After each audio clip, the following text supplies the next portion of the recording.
말씀입니다.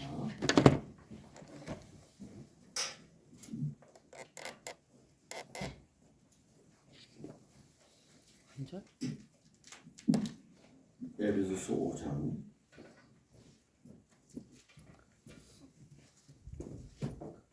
32절인데요. 30절부터 마지막 절까지 29절부터 마지막 절까지 같이 한번 읽도록 하겠습니다. 에베소서 5장 29절부터 마지막 절까지 같이 한번 읽겠습니다. 29절. 시작.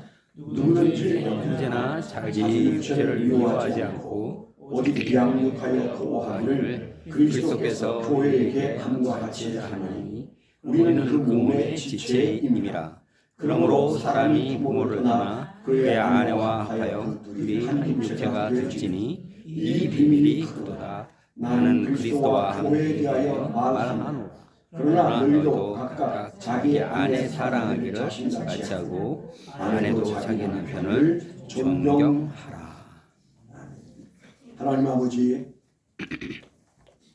이제 겨울을 마지막 알리는 추위가 지난 한 주간 동안 계속되었고, 저희가 이 추위를 뚫고 또 이 봄을 기대하며 저희가 오늘 이 예배를 드릴 수 있도록 우리에게 평안과 안정을 주시고 일부 예배로 초대하시고 또 잘 준비된 찬양단과 함께 하나님을 영광 돌리게 하셔서 감사합니다.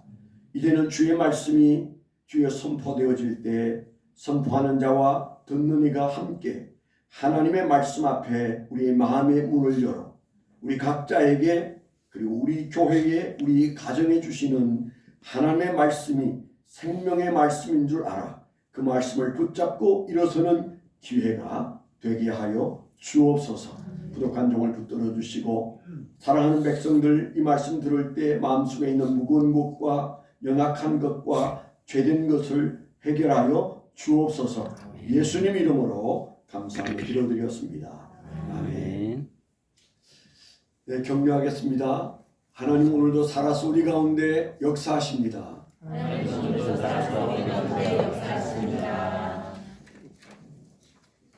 네, 오늘 말씀은 조금 저에게는 부담이 되는 말씀이에요. 이제 2월 달 내내 또 3월 첫 주까지는 다시 한번 지금부터 6년 전에 제가 교회를 이양하면서 했던 비슷한 설교를 다시 해야 될 시간이 왔습니다. 그래서 여러분이 익숙한 설교지만 너무 중요한 설교를 좀 하려고 하는데 오늘 말씀도 굉장히 좀 저에게 부담이 되는 말씀이에요. 부담이 되는 이유는 편안한 마음으로 왔다가 바위 하나씩 안고 가게 하는 것은 아닐까 그런 생각이 들었습니다. 제가 이렇게 목회하면서 명성교회를 보면서 느꼈다고 그랬잖아요.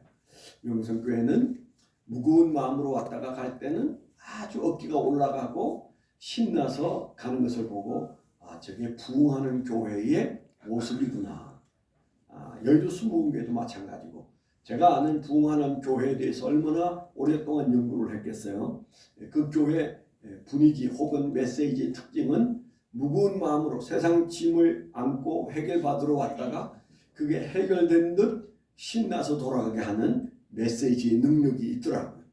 제가 좋은 뜻에서 하는 말이긴 합니다만은 그런데 상대적으로 제가 설교를 하고 교인들이 왔다 가는 모습을 보면 그 어깨가 안 올라간 채 가는 것을 늘 봐서 제가 그 명성교회와 1년 반 있는 동안 처음에는 왜 그럴까?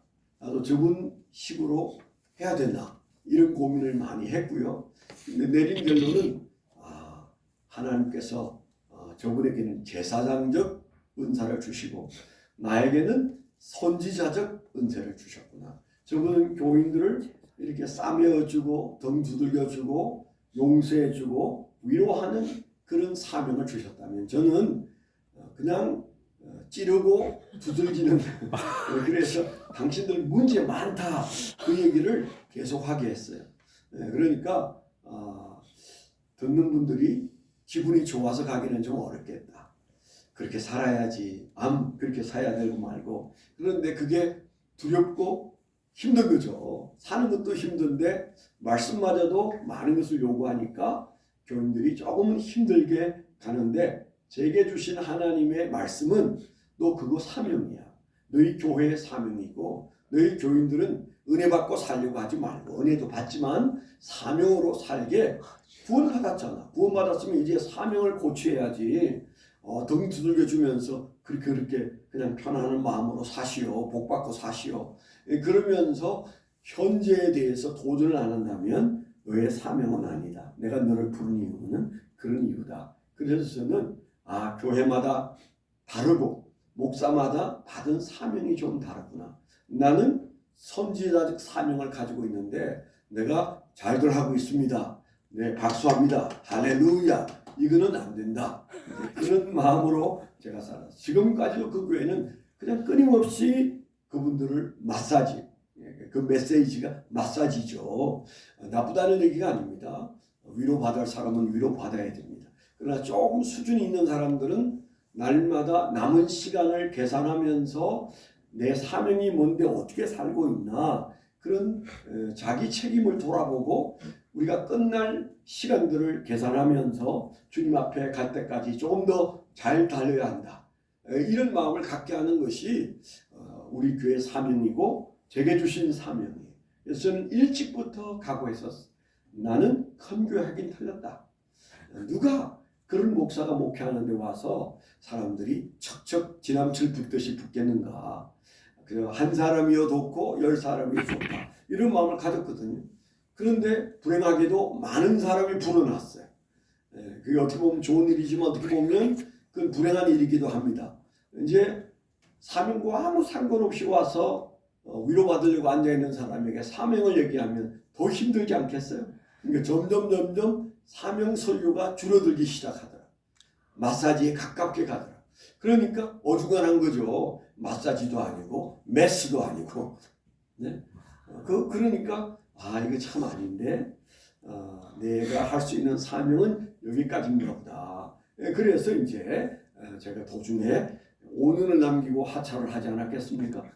근데 다시 하나님께서 마사지도 아닌 메시지도 아닌 메스도 아닌 그 애매한 상태에서 은혜를 못 받으니까 은혜 받던 신자들이 기갈이 나고 그래서 기갈이 나면 온도가 내려가고 온도가 내려가면 사고를 치게 돼 있어요. 냉장고가 전기가 뽑히고 그냥 적당한 온도로 떨어지거나 올라가면 그건 이제 그 안에 있는 음식들이 썩기 시작하듯이 우리 영혼이 썩기 시작하는 거죠. 거기에서 하나님께서 이건 아니다. 그래서 조금은 우리를 어렵게 해서 우리가 여기 지금 또 여기에서 새롭게 시작하고 있는 겁니다. 그래서 여기 아름다운 교회는 이제는 사명 공동체예요. 엊그제도 김현환 목사님에게 그런 얘기했습니다. 우리 교회는 특수한 교회다. 거의 95% 이상이 집사고 95% 정도가 제자훈련 받은 사람이고 그리고 거의 95%가 11조도 한다. 세상에 그런 교회는 한 교회도 없다. 제가 이제 그런 얘기를 했어요. 제가 생각할 때는 없어요. 뭐 잘한다는 표현보다는 대단한 뭔가에 의해서 우리가 하나님이 불러내어서 하나 되게 하신 것까지는 맞습니다. 여기 어떻게 불을 붙여서 쏘아 올려질 것인가 하는 문제는 현재 우리에게 주어져 있는 심각한 사명입니다. 그래서 저 혼자는 안 되겠다. 이거는 해봐야 점점 기우는 나이에 힘만 빠지고 안 된다. 그래서 아주 싱싱한 그 목사님이 오셔서 힘을 내고 내 경험이 뒤에서 밀어드리고 그리고 여러분들의 제가 인정하는 그 우수성이 발휘되어진다면 세상에 뭐가 무서울까요? 그건 특별한 교회로 갈 수 있습니다. 제가 여기 이제 주보에 목회 편지 쓴 내용이 그런 내용이에요. 그러니까 꼭 한 3번 읽어보세요. 제가 쓴 시간에 비하면 3번 정도 읽으면 한 3분의 1 정도 될 겁니다. 그러면 10번 읽으면 제가 쓴 시간 길게 쓰지는 않지만 제가 쓴 시간만큼 여러분들이 노력하면 10번 읽는 거예요. 10번 읽으라면 하나가 집어들 거예요. 3번은 되지 않겠습니까? 그래서 저분이 하고 싶은 얘기를 설교 시간에 다 못하니까 저기에 써놨다. 저거는 읽어야 된다. 그래서 제가 지금까지 여기에서 목회 편지에 쓴 내용들이 조용준 집사님에게 다 간직되어 있습니다. 그래서 여러분들이 아마 우리 홈페이지에 올릴지 모르겠는데 한번 읽어보시면 2년 전이나 지금이나 무슨 말을 하고 있는지 생각이 변하고 있는지 그대로인지 뭘 김용훈 목사가 바라보는지 이 편지 보면 알 수 있어요. 여러분들이 연애할 때도 다른 것보다도 편지 보면 알 수 있지 않습니까? 편지 보다가 결혼합니다. 그래서 여러분들이 제 편지에 제 마음이 있다 이렇게 생각하시면 좋을 것 같다는 생각이 듭니다. 여러분 이 주보 정말 정성껏 만드세요. 정말 열심히 만드십니다. 이 주보의 특징은 한 번도 옛날 그대로 만들지 않고 항상 새롭게 만들. 조금씩 바뀌어요. 오늘도 또 바뀌었더라 보니까. 여기 갔다 저기 갔다. 그래서 아주 옛날에는 알지 못하는 구호도 있었는데 간첩 연락망인가 뭐 그렇게 했는데 오늘은 그게 사라졌어요. 그래서 물어보느냐고 못 물어봤는데 이제 대강 우리가 아는 표시가 되어 있습니다만은 주보가 비록 흰 종이에 만들었지만 제가 이제 화려한 주보를 올해는 만들까 하고 제가 물어봤어요. 집사님 주보 바꿀까요? 인쇄를 이제 제대로 딱 해가지고 그렇게 해서 만들면 어떻습니까? 옛날처럼 그랬더니 그대로 하는 게 좋을 것 같은데요. 그래서 힘들까봐 그랬는데 그대로 합시다. 그래서 이 주보가 저는 특별하다고 생각해요. 그래서 그 주보에 쓴 목회 편지도 좀 눈여겨 보셔야 되는데 그럼 무슨 얘기냐? 오늘 왜 제가 마음이 무겁게 올라왔다고 말했는가? 그것은 여러분 마음속에 지금부터 제가 하려고 하는 말에 100% 아멘이 돼가지고 그렇게 살기로 깊이 다짐하기에는 너무 세다. 하나님 우리에게 주신 말씀의 메시지 내용이 너무 강하다. 그런 마음이 들어서 여러분들이 은혜가 되거나 시험에 들거나 그럴 거 아니겠어요? 그래서 좀 은혜가 되었으면 좋겠는데 우리의 수준, 저도 여러분도 우리의 수준이 은혜 받기에는 조금 큰 말씀이고 센 말씀이다. 그런 생각이 드는 거예요. 그러면 무슨 얘기를 하려고 하느냐? 사랑과 교회를 얘기하려고 합니다. 자, 우리가 사랑과 순종, 사랑과 격려, 거기까지는 좋았어. 그런데 우리가 사랑과 교회를 얘기하려고 합니다. 제가 지난주에 했던 말의 어투로 말한다면 사랑은 교회 사랑이다. 교회를 사랑하는 것이 사랑이다. 교회를 사랑할 때 아름다움을 증명할 수 있다. 이 얘기를 하려는 거예요. 좀 부담되죠? 네. 교회를 사랑하는 그 사랑이야말로 성경이 말하는 그 진정한 사랑이고 그 진정한 사랑이 이루어져야 아름다운 교회가 증명이 되어지는데 나는 교회를 사랑하는가? 뭐 그러면 다 예, 사랑합니다. 그럴 거예요. 우리가 조금 전에 제가 예배를 시작하면서 읽었던 저 요한복음 21장에서 예수님이 이제 나타나셔서 그들에게 이제 따뜻한 떡과 고기를 구워서 모닥불을 피워서 새벽에 둘러 앉게 하시고 맛있게 먹게 한 다음에 예수님께서 뭐라고 말씀하셨어요? 베드로야 너가 나를 사랑하느냐? 그렇게 물으셨어요. 소리를 치니까 한 학생이 눈을 떴습니다. 네. 뭐 그 학생에게는 제 설교가 안 들려도 괜찮아요. 장래 우리 교회 기둥이 될 사람인데 현재는 그런 부담 안 줘도 돼요. 약간 졸아도 괜찮아요. 여러분들은 눈 뜨고 좀 부담스럽게 들으셔야 합니다. 자, 그래서 그 베드로에게 주님께서 하신 말씀이 정말 그 중요한 시기인데 너가 나를 사랑하느냐 그렇게 말하고 난 다음에 그 다음에 예 주님이 하시지 않습니까? 그랬더니 주님께서 내 양을 먹이라. 뭐 하라는 거예요? 그럼 목회해. 그 얘기를 하셨잖아요. 3번이나 똑같은 말씀을 반복하셨는데 물론 그 사랑이라는 단어는 아가페스 필레오로 이제 바뀌었지만은 어떻든 사랑은 사랑 맞습니다. 예수님께서 가장 중요한 시간에 베드로에게 사랑 타령을 하고 있는 거예요. 그 사랑과 무엇이 연결됩니까? 내 양을 치라, 내 양을 먹이라. 목회와 연결되어 있어, 교회와 연결되어 있다는 사실이니까 이게 그냥 우리가 그냥 흘려갈 그런 말씀이 아니다. 그래서 오늘 우리가 생각하는 게 교회입니다. 그 교회를 우리가 사랑한다 그렇게 말할 수 있을 거예요. 근데 어느 정도 사랑하냐? 그 사랑의 크기를 말할 때는 제각금인데요. 성경은 어느 정도 사랑하라고 말씀하시는가에 가면 기가 막힐 겁니다. 제가 기가 막히기 전에 빨리 제가 설교를 마치고 내려가야 돼요.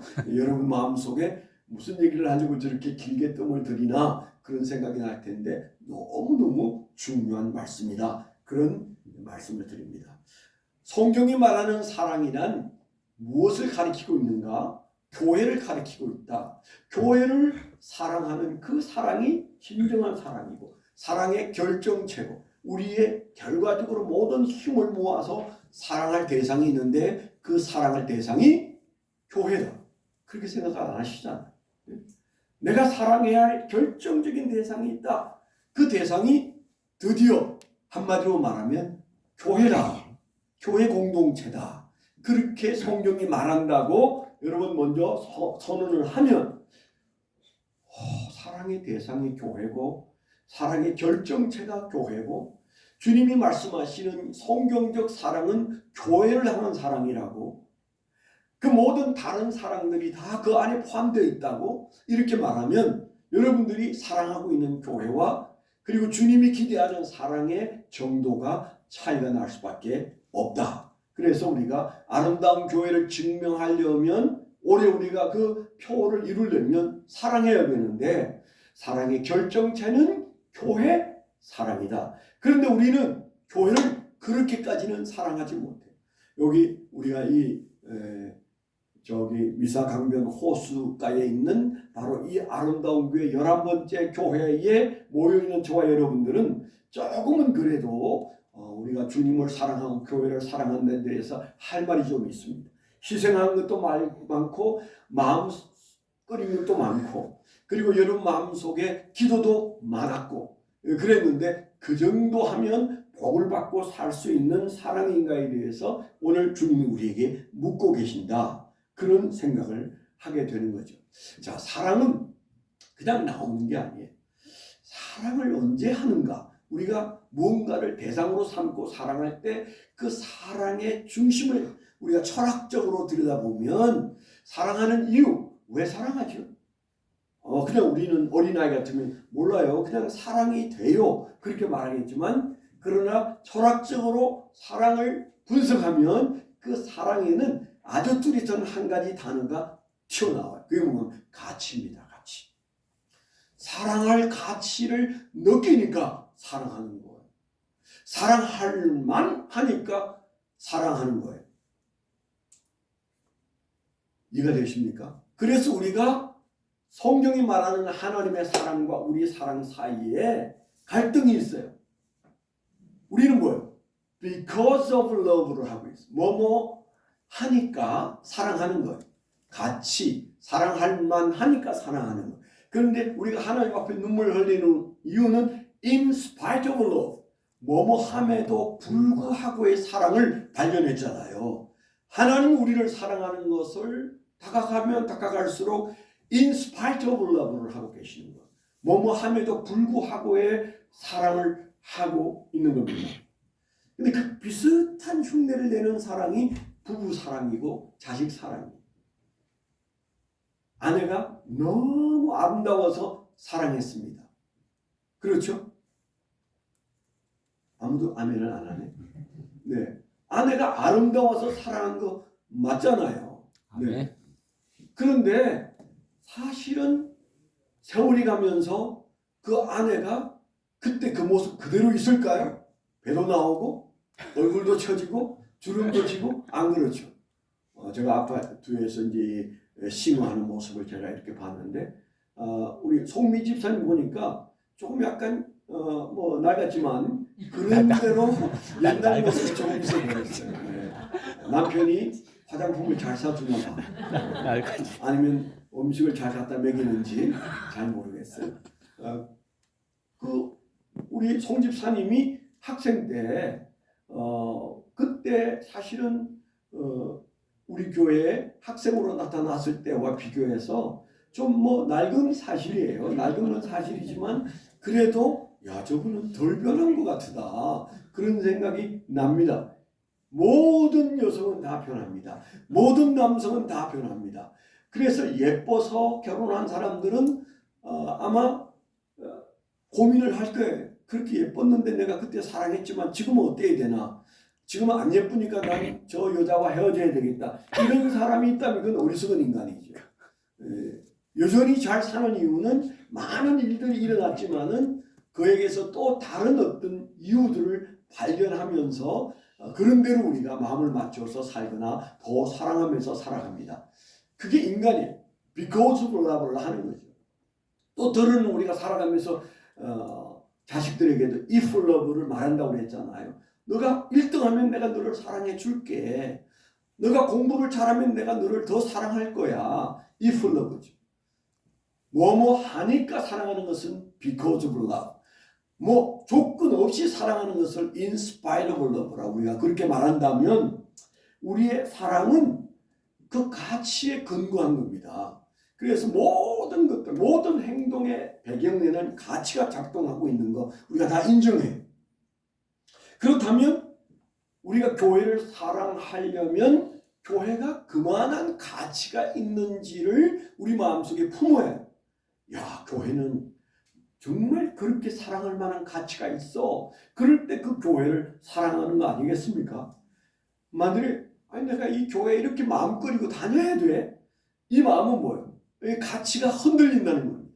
이 아름다운 교회의 가치가 흔들리면 그 교회와 함께 가기 어려워요. 왜냐하면 우리 신앙에는 어떻든 부담이 많거든요.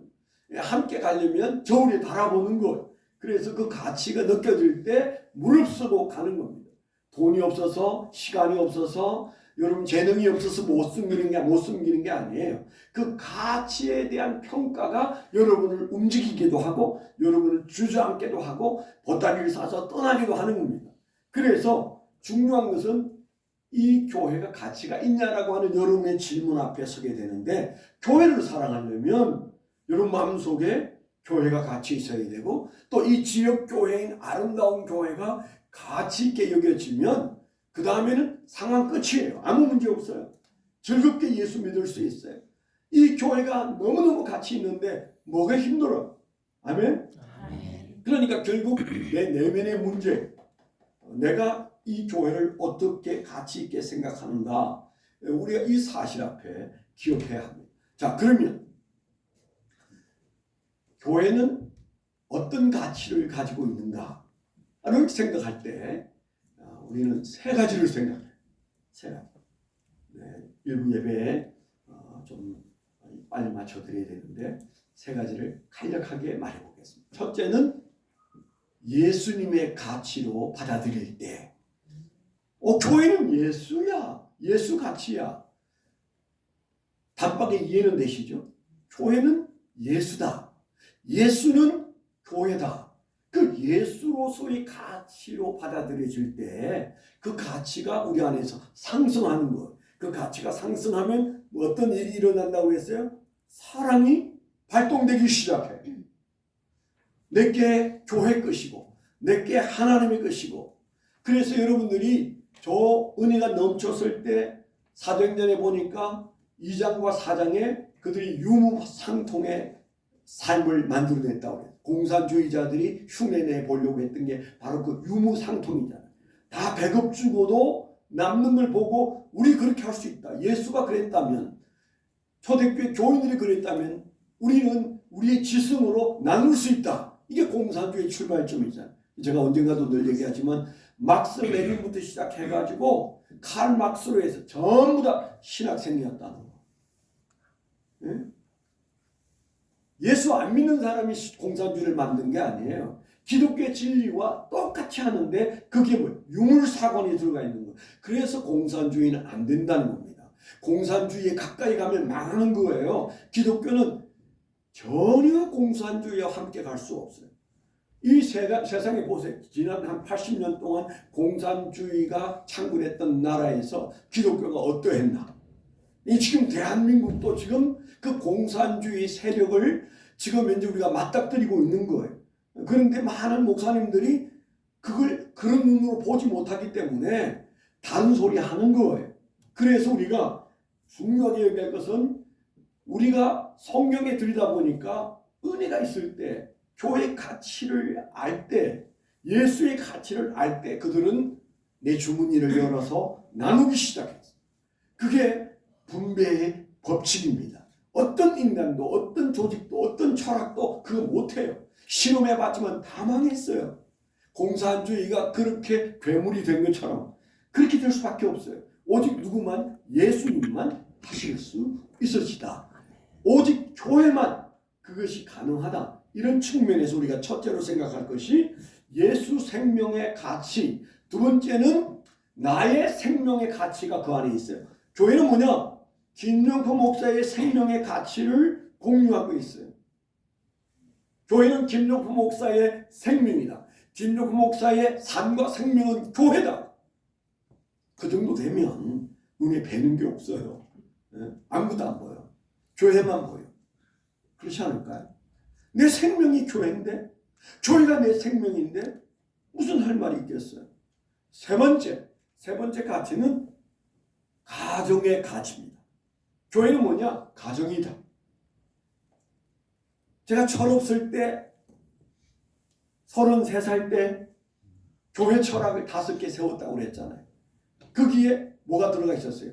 가정 같은 교회, 교회 같은 가정. 좀 말은 좀 어색하지만 33살짜리가 처음으로 지었던 말이니까 이해하십시오. 같은 그 말에 태클 거는 사람도 있어요. 같은 뭐예요? 그거면 그거지. 그러는데 그 어떤 지금까지도 더 좋은 말을 발견하지 못했습니다만 그때 한 말은 그런 거죠.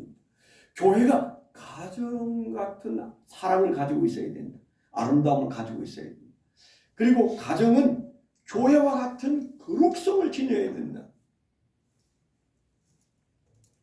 가족의 거룩성, 교회의 가정과 같은 사랑, 사랑과 거룩이, 사랑과 공의가 함께 있어요. 하나님을 우리가 뭐래? 사랑의 하나님, 공의의 하나님. 이 두 개가 있으니까 하나님이잖아요.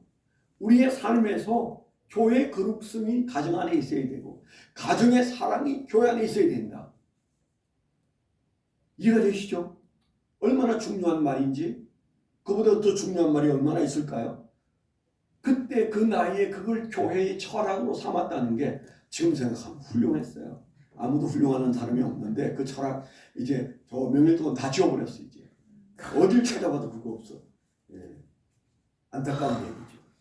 여러분 마음속에는 그게 살아있는지 모르겠어요. 김일권 목사가 왜 5가지 철학을 얘기하고 있는지 다음 주에는 그 얘기 하겠죠. 5대 철학 얘기하고 그 다음 주에는 이제 3M부터 시작해가지고 세기둥 그 다음에 세축 얘기를 하고 이제 제 설교가 마치지 않을까 뭐 그런 생각을 합니다. 그래서 좀 딱딱하지만 중요한 설교를 한다고 그랬잖아.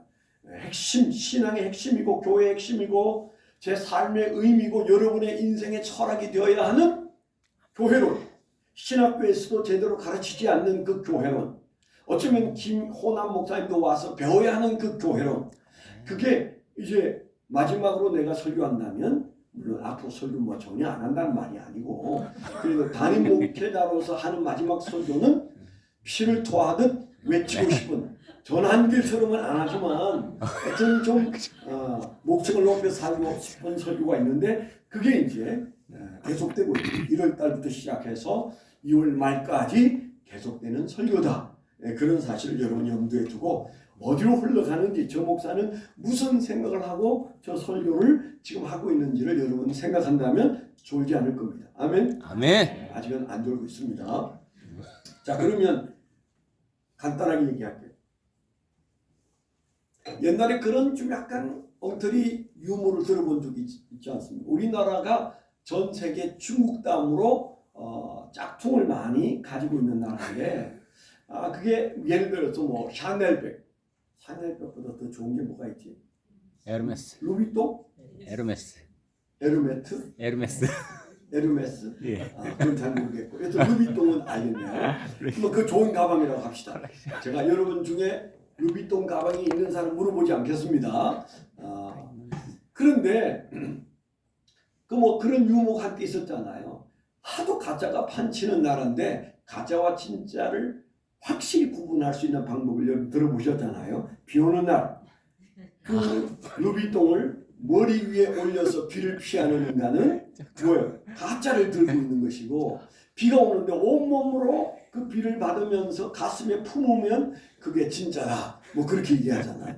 진짜 루비통을 아마 머리에 있는 사람은 없다, 그런 얘기를 하고 싶은 걸 거예요. 그러니까 뭐예요? 가치가 머리 위로 올라가거나 가슴 속으로 들어가거나 그러는 거예요. 본인이 붙들고 있는 그게 얼마나 가치 있느냐에 따라서 위치가 다릅니다. 비를 피하는 우산이 되느냐, 아니면 비 한 방울 내가 맞아도 이건 맞으면 안 돼 하고 가슴에 품는 차이. 어떤 이유 때문에 머리에서 가슴으로 갈까요? 가치 때문에.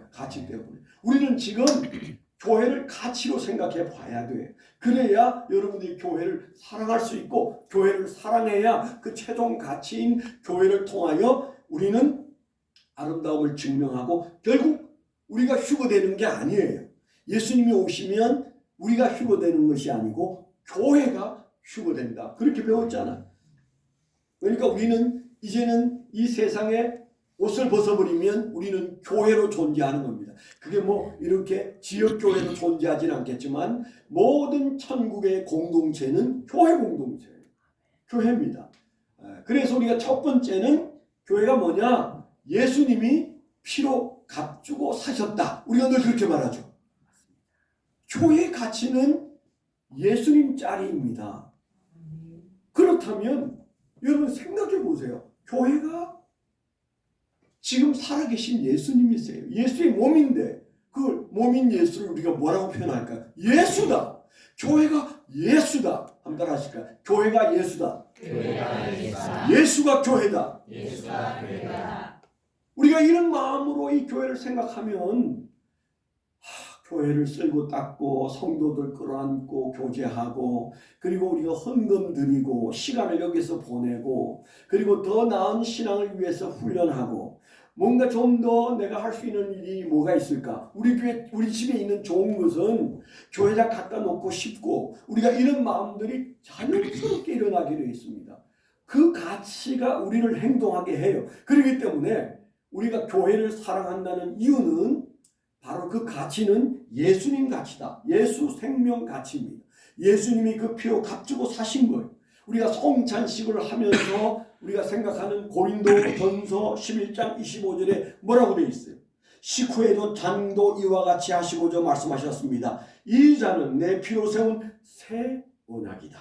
너희가 마실 때마다 이것을 행하여 나를 기억하여라. 그래서 우리가 수요일 저녁에, 아마 수요일 저녁마다 성찬식 하는 교회는 없지 싶습니다. 근데 우리는 다시 꺼내어서 수요일 저녁마다 성찬식을 하고 있습니다. 그 성찬식이 여러분의 은혜가 되느냐 안 되는 것보다 더 중요한 것은 그 성찬식은 예수의 피로, 예수의 살로 만들어진 공동체라는 것을 다시 한번 기념하고 기억하는 아주 중요한 의식이에요. 예수님이 명령하셨어요. 내가 너희를 다시 만날 때까지 계속해라. 나는 그 날을 참고 기다리겠다. 그렇게 말씀하셨잖아요. 그 말씀의 의미는 내가 피로 값주고 너희를 샀고 내가 피로 값주고 이 교회를 세웠노라. 그래서 예수 가치로 존재하는 게 교회입니다. 아멘. 우리가 그런 마음을 가지고 있느냐고요. 우리가 그런 마음 가지기가 쉽지 않습니다. 교회가 예수다. 예수가 교회다. 나는 예수님을 사랑하는 마음으로 교회를 사랑한다. 이런 마음을 우리가 키워내게 되기를 축원합니다. 두 번째 우리가 기억할 말씀이, 둘째는 나의 생명가치라고 말씀드려요. 예수 생명가치면서 동시에 나의 생명가치로 받아들여야 이 교회를 그렇게 사랑하게 됩니다. 오늘 읽은 말씀에서도 너희 아내를 생명을 다하여 죽도록 사랑하라고 그렇게 말씀하셨어요.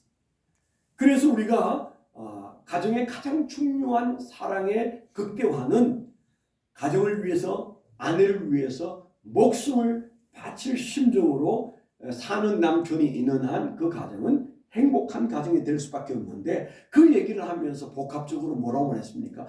예수님이 그렇게 사랑하신 그 사랑한 교회, 그래서 우리가 그 교회는 사랑 공동체인데, 우리가 예수님의 생명으로 사랑받았을 뿐만 아니라 이제 우리는 생명을 다해서 사랑해야 할 분이 예수 그리스도고, 그리고 생명을 다하여 사랑해야 할 그 대상이 예수라면 교회가 바로 실제적으로 예수에게 생명을 바쳐야 할 대상입니다. 얼마나 중요한 말씀인지 몰라요. 지난주에 우리 생각한 것처럼 민수기 13장에 10명의 사람들이 한탄하니까 전부 다 메뚜기 합창을 했다고 그랬잖아요. 하나님께서 들으시고 그들을 슬퍼하시고 그들의 부정적인 생각대로 그 모래 광야에서 내버려 두셨고 그들이 죽기를 기다리셨다가 그때 하나님을 높이고 우리와 하나님이 함께 계시다. 우리 공동체는 하나님의 가치를 가진 존재들이다. 넉넉히 이기고 그들은 우리의 밥이라고 말했던 딱 두 사람, 여호수아와 갈렙만 요단강을 건너서 갔는데 그게 도대체 무슨 의미냐? 그 공동체, 광야 교회죠.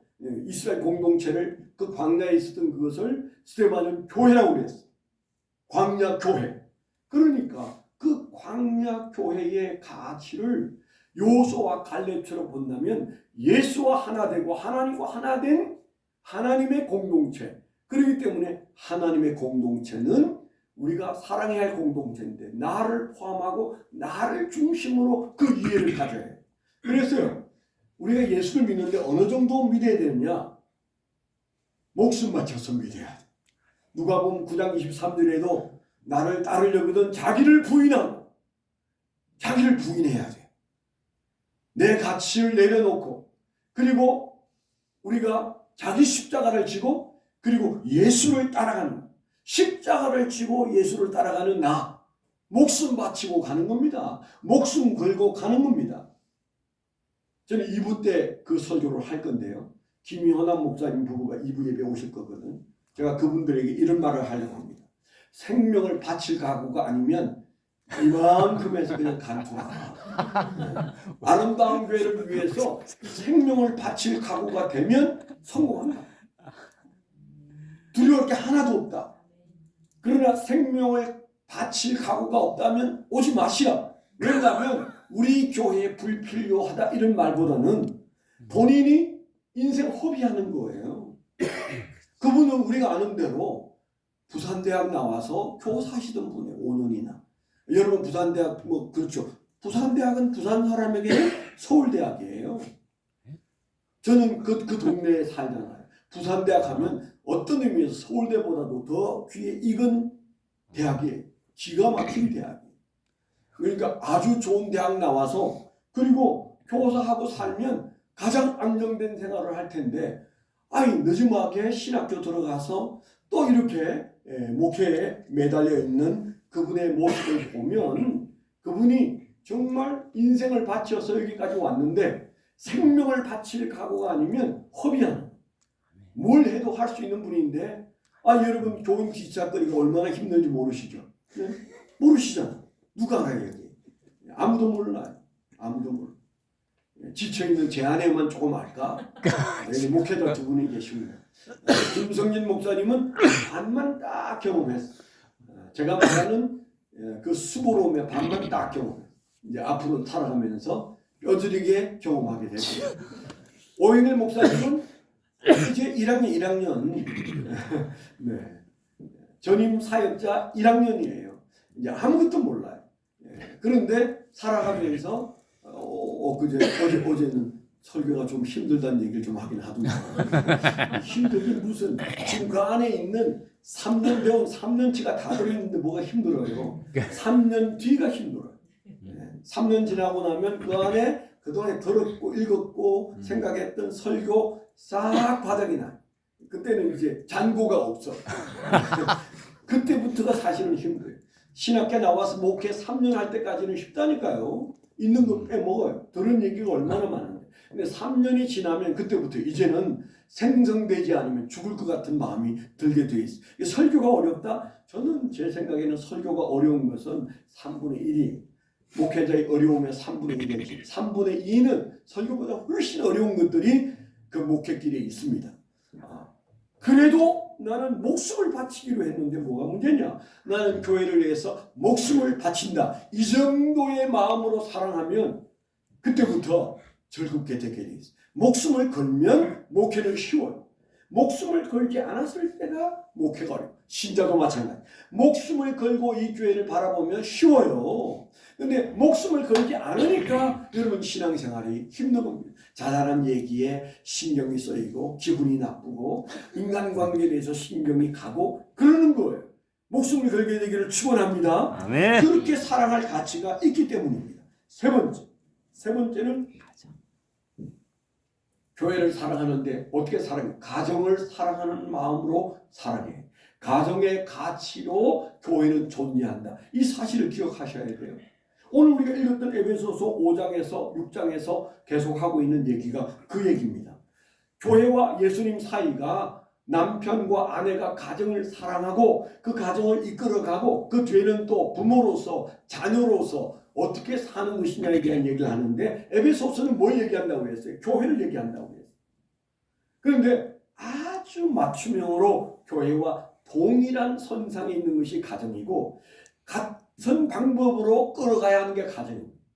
여러분 가정은 사랑 없으면 무덤이고 사랑 없는 가정에서는 괴물이 나오고 사랑이 없으면 죽을 것 같은 고통이 찾아오고 삶의 의미가 사라집니다. 그래서 여러분 남편들은 아침 일찍이 나서서 돈 벌러 갑니다. 그 돈 벌러 가는 게 돈 벌러 가는 게 아니에요. 사랑을 위해서 나서는 거. 아멘? 아멘. 그렇기 때문에 우리가 가정이라는 것은 사랑 공동체예요. 사랑 빼면 아무것도 아닙니다. 그런데 교회가 바로 그 가정과 똑같다는 얘기를 에베소서 5장에서 하고 있잖아요. 그러니까 다를 게 하나도 없다. 그리고 오늘 읽은 말씀에 뭐라고 했어요? 그건 비밀에 속한다. 그렇게 말씀하셨어요. 29절에 누구든지 언제나 자기 육체를 미워하지 않고 오직 양육하여 보호하기를 그리스도께서 교회에게 한과 같이 하느니 우리는 그 몸의 지체입니다. 그 다음에 32절에 이 비밀이 크도다. 나는 그리스도와 교회에 대하여 지금 말하고 있다. 그렇게 말씀합니다. 가정 얘기가 결국 그리스도와 교회의 관계에 대한 얘기다. 그래서 우리가 가정은요. 말하지 않아도 사랑하려고 애쓰고 투자합니다. 사랑을 위해서 모든 값을 따지지 않고 투자합니다. 자식들 키우면서 돈이 없어서 아니지 돈을 가지고 자식에 대해서 이런저런 고민하면 그건 볼 것 없는 의붓 아버지, 의붓 엄마일 거예요. 의붓 엄마나 의붓 아버지도 그렇지는 않을 겁니다. 그런데 이 가정은 철저하게 사랑 공동체. 그리고 우리가 교회를 어떻게 생각해? 가정으로 여겨야 된다는 거죠. 그게 좀 어려울 것 같으니까 우리는 가정교회, 목장을 두고 이 안에서만큼은 우리가 한번 해보자. 그래서 우리가 작은 단위의 목장을 만들고 그 안에서 이제 한번 해보자. 그런 마음으로 시작하는 것이 그 이유예요. 그래서 우리가 밥 먹고 그 다음에 감사하고 그 다음에 기도 제목 내놓고 요 세 가지만 꾸준히 열심히 해도 가정교회는 유지된다. 그런 말씀을 드렸던 그 말씀. 우리 잘 보면 모든 상처는 대체로 가정에서부터 나오고 모든 치료는 다 가정에서 이루어집니다. 그래서 정말 상처를 덜 주고 사랑을 풀어내는 가정. 아니 상처는 아물게 하고 사랑을 품어내는 가정은 이 세상을 아름답게 하고 교회를 아름답게 하는 거예요. 그래서 철저하게 가정은 사랑이다. 그랬을 때 우리가 생각해야 될 것이 바로 그 가정이 여기에 우리에게 뻑뻑하니 서서 우리의 사랑을 교회 안에서 어떻게 사랑해야 할지를 보여주고 있다. 이 사실을 우리가 기억해야 되는 것이죠. 이제 오늘 세 가지 얘기를 다 마쳤습니다. 좀 부담되시죠? 이야, 교회를 그 정도로 하라고. 여러분 그 정도의 얘기를 제가 많이 하고는 살지 못했던 것 같은데, 그런데 지난 일주일 동안 주님과 제 사이에서 주고받은 부담스러운 얘기입니다. 저도 여러분도 이게 성경이고 이게 사실이라면 그렇게 살지 못했던 것을 후회하고 회개하고 돌이켜야, 그래도 되는 대상이 아니고 그래야만 하는 대상이 교회. 다 그렇게 생각하지 않아도 여러분 그렇게 생각하시면 하나님이 복 주실 줄 믿습니다. 아멘. 교회는 예수다. 교회는 내 생명이다. 교회는 내 가정이다. 그 믿음 갖고 우리가 새로 시작하면 이 교회는 하나님이 기뻐하는 그 교회가 될 줄 믿습니다. 아멘. 기도하겠습니다. 은혜로우신 아버지 하나님, 하나님께서 우리에게 은혜를 베풀어 주셔서 오늘도 이렇게 주의 말씀 앞에 귀한 말씀, 이 말씀을 무겁게 여기고 부담되는 말씀이지만은 그러나 우리가 지켜야 하는 생명의 말씀인 줄 알아서 주여 교회를 사랑하는 것이 참으로 아름다운 교회를 증명하는 사실임을 마음에 품습니다. 주여 그런 은혜를 허락해 주시옵소서. 주여 우리 마음속에 교회관이 바뀌어지게 하시고 우리의 눈앞에 있는 교회에 대한 우리의 생각이 완전히 바뀌어서 교회를 생각하면 눈물 나고 기쁨 나고 그리고 열심 나는 종들 되게 하여 주옵소서. 예수님 이름으로 감사하며 기도드렸습니다. 아멘.